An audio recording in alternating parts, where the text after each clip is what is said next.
কেন মনে হচ্ছে যে এরা সত্যি কথা বলছে না? আরে তো চেনা চেনা লাগছেই বা কেন লোকটাকে? সুধার সাথে আমার বিয়েটা ভাঙতে ইমন উঠে পড়ে লেগেছিল। আমার মন বলছে সেদিন ওই চিঠি পাল্টানোর সঙ্গে ইমনই কোনো না কোনোভাবে জড়িয়ে আছে।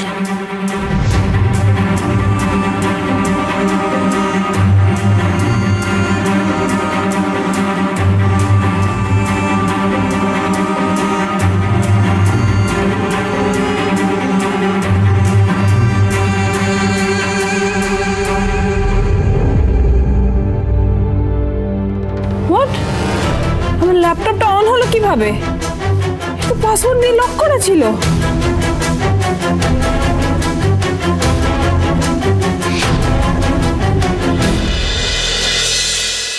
আচ্ছা, কাল কিন্তু একটা গ্র্যান্ড সেলিব্রেশন চাই। ইয়েস, একদম, কিন্তু প্ল্যানটা এমন হতে হবে যেটা ঠাম্মির পছন্দ হবে। হ্যাঁ, ঠাম্মির পছন্দ হতে হবে, খুব ভালো কথা। কিন্তু ঠাম্মিকে খুশি করতে গিয়ে আবার যদি ঠাম্মিকে রাগিয়ে দিস তাহলে কিন্তু হিতে বিপরীত হবে, এটা মাথায় রাখ। দেখো, ঠাম্মি কিসে খুশি সেটা একমাত্র দাদাভাই বলতে পারবে, তাই দাদাভাই আর বৌদিকে এই প্ল্যানে আমাদের রাখতেই হবে। কিন্তু ওরা তো এখনো বাড়িতেই আসেনি, আর বাড়িতে না আসলে প্ল্যান এগোই কি করে? দিদি, বৌদিদি কই গো? জোসনা, কি হলো? উত্তর দাও। তুমি একা কেন?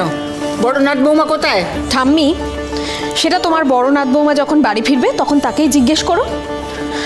এত বড় মেয়েকে আমি তো আঁচলে বেঁধে নিয়ে ঘুরতে পারি না।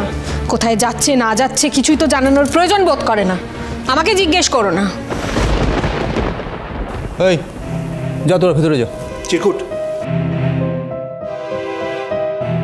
আচ্ছা জ্যোৎস্না, মাঝ রাস্তা থেকে সুধা কোথায় চলে যাবে? কি হয়েছে আমার একটু খুলে বলবি? ছোটকা শুধু আমাকে বলল যে দিদি, বলছি তুমি মন্দিরের ভেতরে যাও, আমি মন্দিরটা একটু প্রদক্ষিণ করে আসছি, কেমন?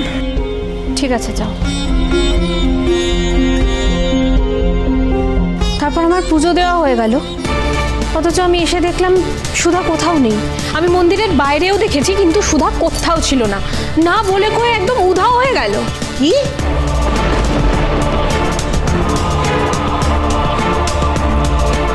দিদি কোথায় গেল? মন্দির প্রদক্ষিণ করলাম, মন্দিরের ভেতরে বাইরে সব জায়গায় দেখলাম, কোথাও নেই।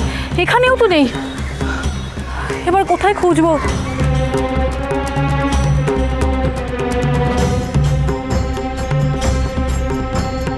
কাউকে খুঁজছো নাকি মা? হ্যাঁ, আমার দিদির সাথে আমি এই মন্দিরে এসেছিলাম। হ্যাঁ, সে তো দেখলাম একটু আগে একটা গাড়িতে উঠে চলে গেল।